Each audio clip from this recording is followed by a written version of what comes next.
Reportagem Silvio Brasil, Lupa Notícias, hoje aqui na etnia africana em Santa Rosa, onde daqui a pouco os convidados estão aqui já esperando a presença de Mozart Salles, ele que é secretário nacional da Atenção Especializada do Ministério da Saúde. Comigo aqui ao meu lado, Elvino Bongás, deputado federal, que é um dos anfitriões da vinda do Mozart Salles aqui em Santa Rosa. Elvino, muito obrigado por falar com a reportagem Silvio Brasil, Lupa Notícias. É sempre uma oportunidade de estar com você, né, e conversar um pouquinho. Qual a importância da vinda do Mozart Salles, secretário nacional da Atenção Especializada do Ministério da Saúde em Santa Rosa? Silvio Brasil, primeiro eu quero te agradecer a oportunidade, parabenizar pelo teu site de divulgação, sempre ligado, né, nas pautas que importam para o nosso povo, para o Brasil. Eu estou desde sexta de manhã em Porto Alegre, sexta de tarde em Canoas, ontem à noite e hoje de manhã em Pelotas, já viemos de Ijuí, Santo Ângelo, estamos chegando aqui em Santa Rosa, então esse jantar aqui é uma conversa, enfim, para poder nos encontrar com as lideranças nossas. A vinda do Mozart Salles, do Dr. Mozart Salles, que é o secretário de Atenção Especializada à Saúde, na verdade é a maior secretaria do Ministério da Saúde. Se fosse dizer na hierarquia assim, quem é que são os líderes no Ministério? É o ministro Padilha, é o secretário-geral, secretário executivo, né, que é o Massuda. E aí, junto com ele, está a maior secretaria, que é a Secretaria de Atenção Especializada, que é a do nosso querido Dr. Mozart, que está conosco nesses 2 dias. O que significa isso? Significa que os programas do governo federal, do presidente Lula, do ministro Padilha, estão sintonizados com a região. Nós temos o debate sobre os mais médicos, nós vamos debater sobre as especialidades, agora tem especialistas para nós diminuirmos as filas. Nós estamos trazendo equipamentos novos, como é o caso específico de um novo equipamento que nós estamos conseguindo de R$2.150.000 comprado pelo governo. Mas se for comprado no mercado normal, sem um edital que é de muitos, é R$2,5 milhões. Qual é esse equipamento? Esse equipamento é uma tomografia que vai estar auxiliando só tem uma tomógrafo, que é na área principalmente de câncer, porque nós estamos com bons trabalhos aqui. Aqui tem acelerador linear, já então tem trabalho bem importante. Mais de R$2 milhões é um recurso que eu viabilizei nas negociações lá com o Ministério em Brasília. Além disso, tem a hemodinâmica, que é muito importante. Santa Rosa se preparando para fazer cirurgias do coração, né, cardiocirurgias aqui em Santa Rosa. A hemodinâmica, que há muitos anos já é um assunto bastante debatido aqui em Santa Rosa, né, Elvino? Há muitos anos. Eu cheguei aqui em 2008, já havia discussão sobre a hemodinâmica. Então, o que acontece no Brasil? O Santa Rosa tinha que se estruturar para isso, tinha que ter autorização estadual, tem a participação de Porto Alegre, que faz todo o processo para capacitação e treinamento. E no momento em que Santa Rosa tem essa estrutura, a Secretaria do Estado precisa solicitar ao Ministério em Brasília, só a partir de agora, para que o Ministério em Brasília então tenha, nas cirurgias futuras, tenha a participação do Ministério Federal. E nós viemos aqui para receber, olhar essa instalação, exatamente mostrando o interesse nosso do governo do presidente Lula, do Ministério, com o processo da hemodinâmica aqui em Santa Rosa. Então o ministro vai estar recebendo isso. O protocolo formal é o Estado que tem que fazer com a União. Através do Mozart Salles, ele vai receber todas essas informações. Exatamente, nós vamos fazer visita. Eu visitei como precursoria, junto com a direção, com o Vanderlei, os diretores. Eu visitei pessoalmente para ajustar bem, junto com o Valmor e com o Weiler, meu assessor. Nós visitamos, acertamos, eles vão visitar o espaço onde existe esse processo para mostrar o interesse realmente do governo federal. Nós já vamos estar lá no hospital para fazer essa visita. E mais do que isso, nós estamos trabalhando, e eu tenho trabalhado para Santa Rosa bastante sobre isso. Nós temos um centro de tratamento de câncer aqui muito forte em Santa Rosa. Aliás, eu quero parabenizar, né, a estrutura de Santa Rosa sobre isso. E nós estamos trabalhando a elevação do teto do MAC, da média e da alta complexidade. E esse também é um processo que terá uma reunião específica com a direção sobre isso. Então nós já estamos estudando isso, já tem tratativas, porque quando eu visitei há um tempo atrás o hospital entregou para nós uma pauta de reivindicações. Então estavam vários pontos, um era esse da tomografia, era essa elevação do teto. Tinha uma que eu já atendi. Você sabe que Santa Rosa tem a UPA do ladinho do Vida e Saúde?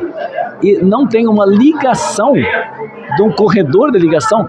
Quando tem chuva, as pessoas colocam uma pessoa por 50 metros num carro, numa van, para transportar para o lado. Isso, na verdade, também era um ponto bastante discutido e reivindicado pelo Orlando Desconze, até mesmo depois que deixou de ser prefeito. Isso, daí Orlando me acompanhou nessa visita que eu fiz, e nós colocamos, eu disse, não, essa aí eu assumo, eu coloquei uma emenda parlamentar de R$400 mil, e eles já compraram, eu fui lá esses dias, eles já compraram o Seu Brasil, já compraram a estrutura, já está em obra, tem uma outra reforma que está acontecendo na UPA, e vai ter essa ligação que dá, se tem sol, se tem chuva, e no dia a dia, na ida e vinda também dos servidores, não é só para as pessoas doentes, é para aqueles que trabalham, os trabalhadores lá tenham uma mobilidade boa. Então, a gente assim está se colocando 100% à disposição de Santa Rosa para essas pautas que importam aqui para a nossa querida região. Eu sei que a imprensa, Elvino Bongás, é importante para fazer isso, né? Para levar para a população aquilo que está ocorrendo no município com as entidades políticas, com representativas, como é você como deputado federal e o Jefferson Fernandes aqui também, daqui a pouco eu vou falar com ele, como deputado estadual.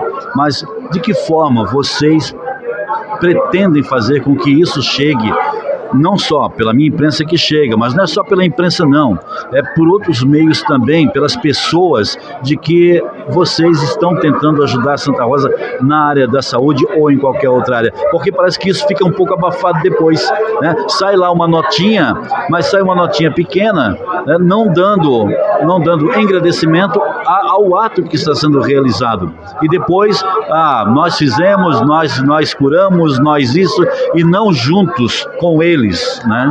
Infelizmente a comunicação, mas não é só no Brasil, no mundo inteiro, quem domina a grande mídia e os veículos são um processo de concessões muitas vezes, e infelizmente não tem democracia na imprensa. A luta de vocês pela democracia da imprensa, como diz na Bíblia, dai a César o que é César e a Deus o que é de Deus, é assim que diz. Então, tudo que a gente faz, eu costumo dizer para as pessoas, se todo mundo soubesse a quantidade de coisas que eu trabalho fosse divulgada corretamente, nós estaríamos assim em outro patamar. Mas muitas vezes até as pessoas chegam a inaugurar coisas de recursos que nós arrumamos, que as pessoas ficam usando como se fosse deles. A gente é muito humilde, muito sincero nisso, divulga. Mas você sabe que isso acontece, né, Elvino? Claro. Então assim, eu sou sendo injustiçado sobre isso, E eu quero te agradecer porque tu está fazendo esse processo para levar a informação, e é muito justo. Eu reconheço, se alguém fez, por exemplo, trouxe uma obra, fez um trabalho, votou corretamente, eu digo. Mas em relação a mim, muitas vezes isso não acontece, porque tem um preconceito também contra quem é de esquerda, contra quem é mais do povão, assim como é o nosso trabalho. Então, é importante que a gente possa divulgar, que todos possam ajudar a compartilhar nessa rede, inclusive, né? Nós estamos procurando, avisamos toda a imprensa, já dei algumas entrevistas, aqui em Santa Rosa mesmo, em Santo Ângelo hoje, em Juí, em Canoas, todos os lugares onde essa peregrinação aí de vocês. Total, nós estamos 2 dias, vamos terminar em Porto Alegre amanhã de noite, para segunda-feira eu ir para Brasília. Então é direto, mas está sendo muito prazeroso isso, porque tem uma realidade. O Gilberto Barrichello também está junto conosco, que é o presidente do GHC, o deputado Pimenta também está junto conosco, tá? Então você vai ter hoje à noite aqui mais lideranças que vão estar aqui para exatamente dizer o nosso compromisso com essa pauta da região. Muito bem, daqui a pouco essas lideranças estarão reunidas aqui na etnia africana, e eu quero aproveitar que não chegaram ainda para ter mais uma conversa com o Elvino Bongás. Elvino, Carnaval 2026. Um governo precisa ter pessoas, eu vou ser sincero na minha pergunta, tá? Um governo precisa ter pessoas que tenham visão, que tenham o poder de observação para evitar certas situações. O presidente Luiz Inácio Lula da Silva, ninguém pode dizer que não, é um homem, um senhor, né? Um idoso muito inteligente. Ele é muito inteligente, mas parece que a equipe dele não acompanha a inteligência dele. Por que não foi ninguém da comitiva do presidente, antes do carnaval, lá no barracão da escola de samba, verificar o que seria apresentado na avenida, os carros alegóricos que seriam apresentados, os temas que seriam apresentados sentados nos carros alegóricos para evitar que os adversários do presidente usassem essa bandeira do carnaval, como aconteceu, contra a imagem dele, do partido, e a imagem, obviamente, né, já visando as próximas eleições de outubro. Ninguém se ateve à responsabilidade de ir lá no barracão verificar o que a escola ia fazer na avenida para não prejudicar a imagem do presidente? Mas a imagem do presidente não foi prejudicada. Você acha que não? Não, pelo contrário. Olha o que acontece. O carnaval homenageia temas, é temático, homenageia lideranças. Elis Regina, por exemplo, foi homenageada. Nem Mato Grosso também. Nem Mato Grosso, aliás, o Nem Mato Grosso na Sapucaí foi o segundo, depois do governo. O que eu achei interessante é que eles homenageiam pessoas, histórias. O Lula e a dona Lindu foi uma homenageada. Ele é o presidente da República. A gente homenageia pessoas que têm algo a apresentar. Nunca vou homenagear Bolsonaro porque não tem o que apresentar. Não, a escola homenageia quem deseja, faz o enredo para homenagear quem deseja. Eu estou falando com relação ao material usado na avenida. Não, mas sobre isso. Então, em primeiro lugar, assim, quem é homenageado é porque tem alguma coisa a dizer. A Elis Regina tinha músicas maravilhosas, em Mato Grosso. A Globo, por exemplo, só uma ironia aqui. A Globo não entrevistou o Lula. Quando nem Mato, eu assisti, Sapucaí. Quando Mato Grosso veio, entrevistou o Mato Grosso. Por que a Globo não entrevistou o Lula? Deu preconceito, são contra. Isso é um absurdo. Aí que você vê como é que a mídia trabalha. Bom, então se homenageia quem tem algo a dizer. Então o Lula foi um grande homenageado. Então nós estamos muito felizes porque levamos o Lula para Sapucaí. A história da dona Lindu, que foi a mãe, os 13 dias, 13 noites que eles vieram num pau de arara para vir para São Paulo, um operário pobre do Nordeste, virar dirigente sindical, apresentaram isso maravilhosamente, virou presidente da República, tirou o Brasil do mapa da fome. Aí ele mostra, aí o que acontece? Então não é, o PT foi lá na festa, nas preparações, a Janja foi um dia dançar com eles nos ensaios e tal, e o PT foi olhar para orientá-los, a única coisa que o PT fez, orientá-los para não fazer uma exposição de algo que poderia ser considerado eleitoral. Uma campanha antecipada. Uma campanha antecipada. É isso que nós fizemos. E foi o que aconteceu. Eles apresentaram o vermelho, é nossa cor. Apresentaram o 13 da música, é o nosso número. Mas você acha... Eu vim no Bom Gás. Sim, eu vim no Bom Gás. O que eu quero aqui, né, falando com você, por quê? Porque você é deputado federal, né? Lá na Câmara você vai ter que debater com os adversários que vão atacar ferrenhamente a questão do carnaval. Você acha que não foi um pouco apelativo colocar evangélicos dentro de uma lata de sardinha, enlatados ali, e apareceu o Bolsonaro vestido de palhaço? Não foi um pouco apelativo? Mas ele é um palhaço. Ele não é palhaço, ele foi criminoso. Aquela vez que ele roubaram o próprio Temer, foi roubar é um símbolo. O carnaval é isso, o carnaval é do povão, o povão se manifesta, disseram assim, olha aqui, o Lula tirou um pobre da favela, virou doutor. Tirou um pobre que morria de fome no governo dos outros, dos bolsonaristas. Os bolsonaristas que estão criticando o carnaval fizeram o povo ficar pobre. E o Lula fez o para comer. Eles deixaram o cara sem faculdade. O Lula deu faculdade. Então, quando esses caras nos criticam, eu dou risada. Eu dou risada porque é inveja, é ciúme, eles são incompetentes, nós somos competentes. E eles usam o termo da família, por exemplo, hipocrisia.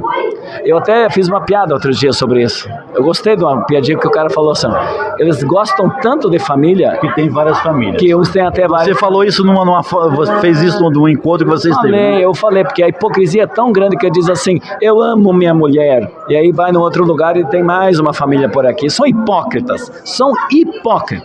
E ao criticarem o Lula, eles estão mostrando duas coisas. Eles viram que isso pegou no povão, porque a pior coisa na política não é falar de ti. A pior coisa na política é te ignorar quando tu não existe. Quando tu não existe. Então eles não têm nada a apresentar dos outros. E o Lula tem o que apresentar. Então é um ciúme e foi um ótimo parabéns aos nossos do Niterói lá, os nossos acadêmicos de Niterói, que acabou sendo rebaixada pro... Não, é a única coisa que eles sabem dizer. Ela não foi, ela continua tendo um bloco carnaval. Ano passado, cada ano tem eleições. Aliás, tu é gremista ou colorado? Nenhum nem outro. Nenhum nem outro. Eu sou de Santa Catarina. Tu sabe, mas assim, tu sabe que os gaúchos, o Grêmio já foi rebaixado, e o cara não deixa de ser do Grêmio. O Inter já foi rebaixado, deixa de ser. Mas não deixa mesmo, né? Não deixa, porque aquilo ali tá no coração da pessoa. Tá ótimo, gente. O carnaval é do povo, é hora de expressar, entendeu? Então o pessoal tá... Agora, nós temos que pensar o seguinte, vamos fazer um raciocínio aqui. Se um bloco de carnaval colocasse essa extrema-direita na rua, qual é o símbolo que eles iam trazer? Um desfile com, tipo assim, caixões, porque eles foram responsáveis para... não deram vacina para o povo, então seria um desfile com caixões de pessoas mortas. Talvez um outro bloco ia ter que trazer vacina, porque afinal de contas, ou iam levar cloroquina para o Sapucaí. O que eles iam levar? Arma? Veneno? Violência? Ódio? A gente levou para a rua alegria, comida, distração, tendo renda. Então esse é um grande debate. E eu gosto, e foi bom que você levantou essa questão, porque o pessoal usou muito isso. Mas eu estava louco para encontrar com você, que é deputado federal, que vai ter que defender isso lá na Câmara Federal, né? Estou dizendo isso, estamos felizes, e se eles estão falando do carnaval é porque incomodou. E o Lula incomoda porque ele ajuda o povo e eles não gostam do povo. E o que fazer para desmanchar o que os adversários estão agora, né, construindo com relação aos evangélicos? Eles estão construindo essa imagem negativa com os evangélicos. Não, os evangélicos, eu gostei outro dia da Damares. A Damares é do Bolsonaro. Ela foi ministra do Bolsonaro. E ela disse que os pastores e as igrejas, ela disse, roubaram os aposentados. E o Malafaia, vocês viram isso? Até eu quero sugerir que vocês assistam esse programa onde a Damares mostrou que as igrejas roubaram dos aposentados. E aí o Malafaia fez uma fala contra a Damares. Eu estou falando, eu não estou dando opinião, eu estou dando um fato. Então o que eu estou dizendo? A gente não pode, eu fiz um artigo de opinião, que a gente não pode usar o nome de Deus em vão. Deus não quer ódio, Deus não quer perseguição a crianças, não quer estupro, não quer violência, Deus quer vida. Deus quer o que foi lá pro carnaval para mostrar que era vida. Então, quando alguém usa o nome de Deus em vão, que nem são esses hipócritas, que muitos colegas meus de deputados que até chegam a fazer marchas em nome de Deus, entendeu? O que eles são? Falam de pátria e destroem o Brasil, bater continentes para os Estados Unidos. Falam de Deus e têm práticas de Satanás. E são tanto de família que chegam a ter mais do que uma família, entendeu? Então isso é uma hipocrisia só. Fim da escala 6x1. Vai cair na mesa de vocês, está sendo muito debatido, já está. Fim da escala 6x1. Vocês não acham que, eu vi no Bom Gás, vocês vão discutir isso ainda e tal, mas que está faltando levar para a população brasileira o significado do que é a escala, o fim da escala 6x1? Quando o povo brasileiro, o mundial, trabalhava 16 horas por dia, 14 horas por dia, teve greves, teve lutas para reduzir para 12 horas de jornada. Os empresários naquela época diziam assim, isso vai quebrar as empresas, isso vai ter mais direito para o trabalhador, e papapá, vai já desemprego. Quando nós baixamos ela para de 12, nada disso aconteceu. O capitalismo continuou crescendo. Quando baixamos para 8 horas, que a Constituição nos garantiu em 88, as 8 horas, 40 horas semanais, aí também, é demais direito para o trabalhador, era a mesma lenga-lenga. Agora, o mesmo discurso que tu escutava quando baixava de 16 para 14, de 14 para 12, de 12 para 8, agora para 6, para acabar com 6x1, que seria, tu trabalha de segunda a sábado e só folga domingo. Nós queremos ao menos 5x2, que tu possa ter 2 dias de folga, estudar, tá com a família. As pessoas estão confundindo, né? Muitas vezes para nós da imprensa, para mim, principalmente, Silvio, o que é 6x1? Né? Eu explicar, é o fim da escala 6x1, não é adotar o 6x1. Então, existe essa confusão na população. Assim, nós queremos acabar com esse 6x1. Num movimento sindical, a gente chama isso de redução da jornada de trabalho. Nós temos hoje 44 horas semanais, nós temos que ir para 40 horas semanais, nós queremos jogar essas 40 horas assim, em 5 dias, então 5 vezes 8 dá 40. Então, se nós reduzimos, vários trabalhadores já têm isso, Tem muita gente que não trabalha sábado. Isso são 5 dias trabalhados, de 8 horas a 40 horas. Então, é muito simples, é isso que nós queremos. E você vai defender o fim da escala 6x1? Eu estou defendendo, já votei na comissão, nós já temos uma comissão, tem uma PEC, ela tem uma emenda constitucional trabalhando sobre isso. Eu vou defender. Por que eu estou defendendo isso? Porque o povo trabalhador, e já tem mostras no mundo, e tem empresários inteligentes, que quando o trabalhador trabalha menos, tem mais tempo de estudo, se prepara melhor, ele adoece menos, já está provado que tem menos atestados de não trabalho, certo? E o cara vive com sua família. Eu defendo a família. Pô, não fala em defender família? Aí o cara tem que às vezes trabalhar até em domingo, nunca mais encontra a família, nem para fazer um churrasquinho. Então é assim, ó, é para poder estudar, se preparar, estar com a família e com certeza com as tecnologias que vêm, a gente produz mais em menos tempo. Então, o que nós fizemos? Nós criamos tecnologias para aliviar a penosidade do trabalho e trabalhamos mais.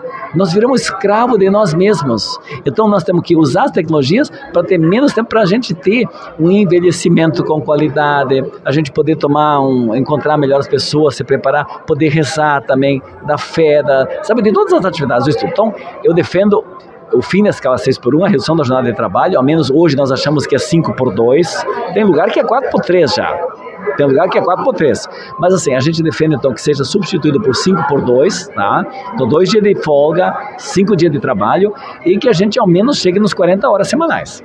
Euvino Mongas, muito obrigado pela conversa aqui com o Lupa Notícias, com a reportagem Civil Brasil. Muito bom te rever novamente aqui em Santa Rosa. Eu estava realmente querendo te encontrar para conversar sobre esses assuntos, né? Porque a gente escuta muito, como eu já te assisti na CNN Brasil, que a gente está sempre acompanhando a CNN Brasil, discutindo outros assuntos. Eu disse, um dia eu quero falar isso com o Mongas assim que ele vir para a região. Para mim é um prazer. E a minha vida é assim, eu faço esforço de vir, né, sempre para roteiros para o interior, então eu fico na semana lá nos debates, faço roteiros, articulo com os ministérios, com as secretarias, porque eu também quero que essa vida que eu tive, como alguém da terra aqui, que está em Brasília, que está nos ministérios, que tem esse contato, possa trazer as pessoas de Brasília para estarem aqui, que nem o Salles que vem aqui, né, o Mozart, porque ele é o cara que ajuda a elaborar os programas que na saúde nós temos aqui, que ele lida lá e que eu encontro lá, que eu quero que as pessoas possam falar, não sou eu. Então é uma forma também de democratizar o acesso àquelas lideranças com quem eu lido em Brasília para buscar coisas para a região. Euvino, muito obrigado mesmo, uma boa noite, bom jantar para vocês aí. Falou com a reportagem Civil Brasil, Lupa Notícias, deputado federal Euvino Mongas.